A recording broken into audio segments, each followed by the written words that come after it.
دايما بنعمل البسبوسة بالسمنة البلدي وبالزبادي، وبرضه ما بتشربش الشربات مننا وبتطلع ناشفة ومش مرملة. طب ما تيلها مع بعض بطريقة سهلة كده ومش فيها اي لخبطة خالص، وهتبقى بسيطة عليكي.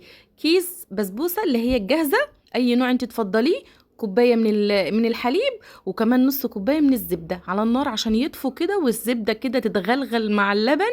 وهننزل الخليط الحلو ده زي ما انت شايفة كده على خليط البسبوسة الجاهز اللي احنا مشتريينه اهو. ولا هقولك حطي بقى كذا ولا حطي كذا، قلبي كده برفق برفق، واحدة يا واحدة، وما تعجنيش خالص.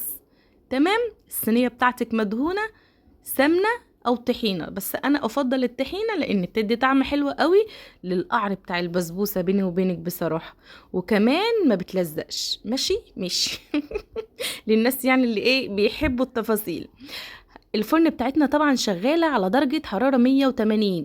اوعي تحطي فيها معلقة ولا تقلبي ولا اي حاجة، اخبطيها خبطتين كده في الارض عندك او على الرخامة، هتبقى معاكي زي الفل وواخدة كده سطح متسطح كده زي ما بيقول. انا مش عارفة اقولك إيه اكتر من كده. تمام. كوباية سكر، كوباية ونص مية، نص ليمونة على النار 10 دقايق اهو.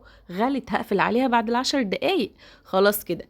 تعالي كده الشربات بتاعنا هيتركن على جنب لحد ما البسبوسة بتاعتنا تطلع. طلعت بعد 25 دقيقة. سخنت الشربات تاني علشان لازم الشربات يكون سخن بيغلي، والبسبوسة بتاعتنا طالعة من الفرن سخنة برضو بتغلي. هحط الغطا كده او بقى طبق او اي حاجة، المهم ان انت تغطيها لمدة 10 دقايق. بقت بالشكل الجميل ده. قشطة قشطة، حاجة كده عسل. صلي على النبي واعملي لي لايك بقى، لايك ومتابعة كده يا اختي.